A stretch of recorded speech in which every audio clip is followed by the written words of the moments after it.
Hi అండి, అందరికీ నమస్తే. Welcome back to our channel. ఈరోజు వీడియోలో శక్కరపార రెసిపీని ఎలా ప్రిపేర్ చేయాలో చెప్తానండి. వీటిని మైదా పిండితో చేస్తే చాలా టేస్టీగా ఉంటాయండి.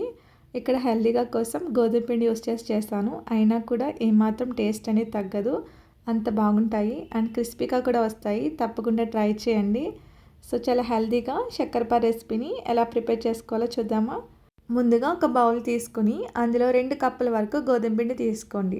ఇక్కడ నేను కొంచెం క్వాంటిటీ ఎక్కువే చేస్తున్నానండి, పిల్లలకి హాలిడేస్ కదా, సో అది కావాలి ఇది కావాలి అంటూ ఉంటారని చెప్పి.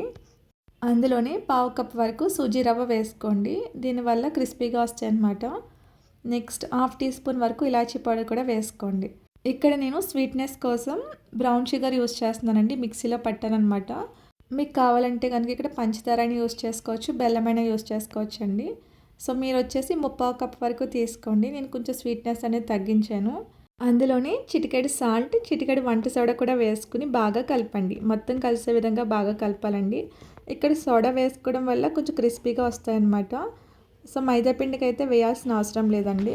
ఈ విధంగా బాగా కలిపిన తర్వాత అందులో 1/2 కప్ వరకు నెయ్యి కానీ ఆయిల్ కానీ బాగా వేడి చేసి వేసుకోండి. ఓకేనా. ఈ విధంగా వేసుకున్న తర్వాత మొత్తం కలిసేలాగా బాగా కలపండి. పిండి మొత్తానికి ఆయిల్ బాగా పట్టాలండి, బాగా స్మాష్ చేస్తూ కలపాలన్నమాట. ఈ విధంగా మొత్తాన్ని కలిపిన తర్వాత ఒకసారి కొంచెంగా పిండి తీసుకుని బాగా వత్తండి. అప్పుడు మనకి ఉండలా ఫామ్ అయితే కనుక నెయ్యి అనేది కరెక్ట్గా సరిపోయిందండి. మీకు ఉండ కనుక రాకపోతే ఇంకొక 2 స్పూన్ల వరకు ఆయిల్ కానీ నెయ్యి కానీ కలుపుకోండి. ఓకేనా. సో ఇక్కడ నాకైతే సరిపోయిందండి. నెక్స్ట్ కొంచెంగా వాటర్ అది వేసుకుంటూ పిండి మొత్తాన్ని కలపాలండి. సో ఒకేసారి వేసుకోవద్దు. ఇక్కడ ఎంత వాటర్ పడుతుంది అనేది మీరు తీసుకున్న క్వాంటిటీ బట్టి ఉంటుందండి. సో కొంచెం కొంచెంగా వేసుకుంటూ చపాతీ ముద్దలాగా కలుపుకోవాలన్నమాట. ఓకేనా.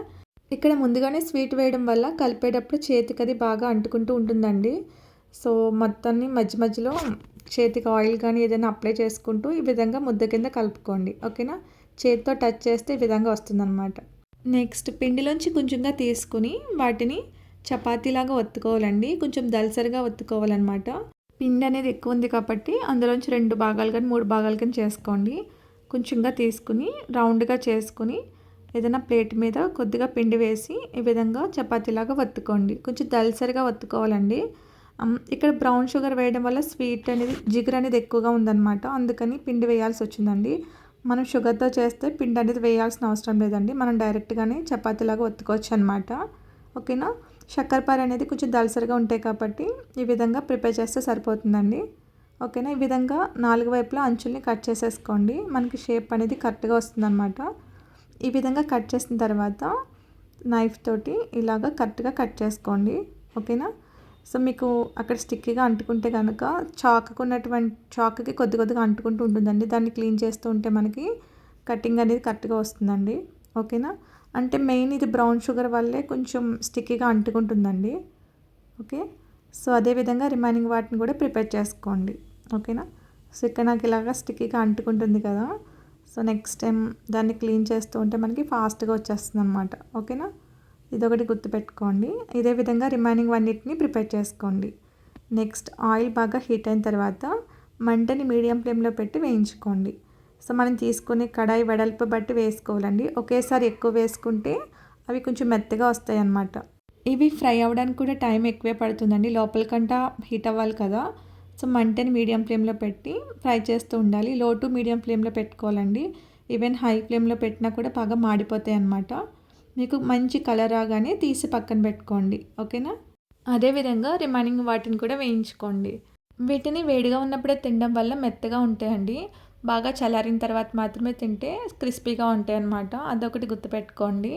సో మెత్తగా ఉన్నాయని చెప్పి ఇంకా బాగా మాడిపోయే వరకు ఫ్రై చేయకండి. ఓకేనా. చల్లారిన తర్వాత కూడా మెత్తగా ఉన్నాయంటే మీరు ఫ్రై అనేది కరెక్ట్గా చేయలేదనండి. సో మరొకసారి ఫ్రై చేసినా కూడా మనకి క్రిస్పీగా వస్తాయి. ఓకేనా. ఫైనల్గా ఎంతో టేస్టీ అయిన శక్కరపార రెసిపీ రెడీ అండి. తప్పకుండా ట్రై చేయండి, పిల్లలు చాలా బాగా ఇష్టపడతారు. Thank you.